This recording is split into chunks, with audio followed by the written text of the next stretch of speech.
This channel does not promote any violent, harmful, or illegal activities. All content provided by this channel is meant for an educational purpose only. আরো একটা খবর এই মুহূর্তে নজর রাখতে হবে। 21শে জুলাইয়ের চাঁদা না দেওয়ায় ব্যবসায়ীর ওপরে হামলার অভিযোগ।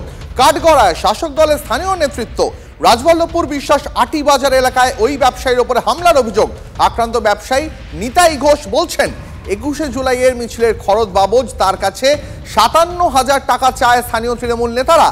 তিনি অনলাইনে ৪৭,০০০ টাকা দেন, তারপরেও বাকি ১০,০০০ টাকা দিতে না পারায় তাকে বেধড়ক মারধর করা হয় বলে অভিযোগ। তার বুকে কানে গুরুতর আঘাত লেগেছে বলে জানা গেছে। শুধু তাই নয়, তার ব্যবসা বন্ধ করে দেওয়ার, তার গোডাউনে আগুন ধরিয়ে দেওয়ার এবং পরিবারের বাকিদের প্রাণে মারার হুমকিও দেওয়া হয় বলে অভিযোগ। ইতিমধ্যেই হাবড়া থানায় লিখিত অভিযোগ দায়ের করেছেন নিতাই ঘোষ। তবে পাল্টা তৃণমূলের দাবি, এই গন্ডগোল ব্যবসায়িক কারণে, তৃণমূলের নাম অকারণেই টেনে আনা হচ্ছে। 21শে জুলাইয়ের জন্য আমার কাছে ৫৭,০০০ টাকা চাঁদা সেই ৪৭,০০০ টাকা ফোনপের মাধ্যমে দেখেন ১১টা ১৩ সময় দিয়েছি উত্তম কুণ্ডুর নামে। আমার অপরাধ, আমি বিজেপি করি, গাড়ির ব্যবসা করি, তার জন্যই আজকে 21শে জুলাইকে আড়ম্বর করার জন্য, যে 21শে জুলাই যে আড়ম্বর হয়, এত আড়ম্বর করে করা হয়। এবার আমরা বুঝতে পারলাম যে কিভাবে এত আড়ম্বর হয়। এরকম ভাবে যে সাধারণ ব্যবসায়ী তাদের উপর জোর জুলুম করে মেরে তাদের থেকে টাকা নেওয়া হয়। দেখুন, এটা একদম সর্বৈব মিথ্যা ঘটনা। একই পাড়ার দুজন, একজন ঘোষ দুধ নেন আর একজন ঘোষ বাড়ি গামাল আছে। দুজনেই অত্যন্ত প্রিয় মানুষ, দুজনে একই সঙ্গে থাকে। এটা একটা ব্যবসায়িক গন্ডগোল। যেই না দুজনের মধ্যে গন্ডগোল হলো, এর মধ্যে তৃণমূলকে টানতে হবে। এখন যা কিছু হবে সেখানেই তৃণমূলকে জড়াতে হবে, সেই জন্যই তৃণমূল। সবে শুরু হলো, আর অনেক এরকম ঘটনা আসবে। 21শে জুলাই নাম করে অনেকে কামিয়ে নেবে, আর এটা একটা বছরে পুজোর মতো করে ইনকাম হয়ে যায়। তো টিএমসি লোকেরা এই জন্যই 21 জুলাইয়ের নিয়ে এত লাফালাফি করে, সবার পকেটে কিছু না কিছু আসে।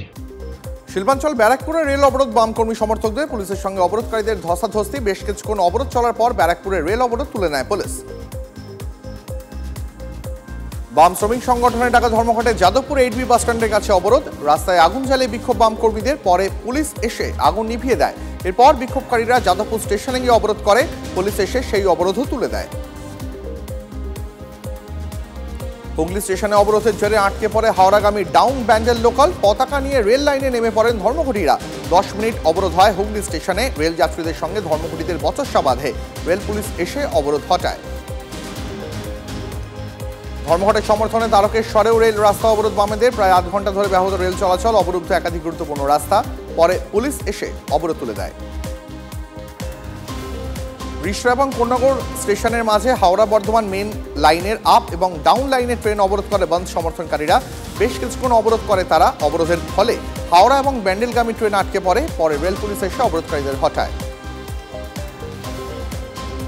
ভারত বন্ধের ডাকে সকালেই ধুন্ধুমার পরিস্থিতি। হলদিয়া রানীচকের বন্ধ স্টেশনে ট্রেন অবরোধ করতে গেলে বাম সমর্থকদের তুলে দেয় রেল পুলিশ।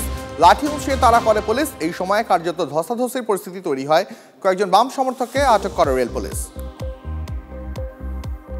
আরামবাগ শহরে পথ অবরোধ বন্ধ সমর্থনকারীদের। দক্ষিণবঙ্গ রাষ্ট্রীয় পরিবহন সংস্থা ডিপোর গেটের সামনে অবরোধ। তার জেরে গোটা আরামবাগে যান চলাচল স্তব্ধ হয়ে যায়। অবরোধের নেতৃত্ব দেন সিপিএমের প্রাক্তন সাংসদ শক্তিমোহন মালিক। জয়নগরের দক্ষিণ বারাসাতের রাস্তা অবরোধ। অবরোধের জেরে পদ্মের হাট মোড়ে রাস্তা বন্ধ হয়ে যায়। এলাকায় ব্যাপক যানজট তৈরি হয়। ঘটনাস্থলে পৌঁছয় জয়নগর থানার পুলিশ। বর্ধমানের কার্জন গেট অবরুদ্ধ হয়ে পড়ে। জিটি রোড অবরোধ করে ধর্মঘটীরা। দুর্গাপুরও বাস চলাচলে বাধা। ট্রেন অবরোধের চেষ্টা বাম কর্মী সমর্থকদের, পুলিশের সঙ্গে ধস্তাধস্তি।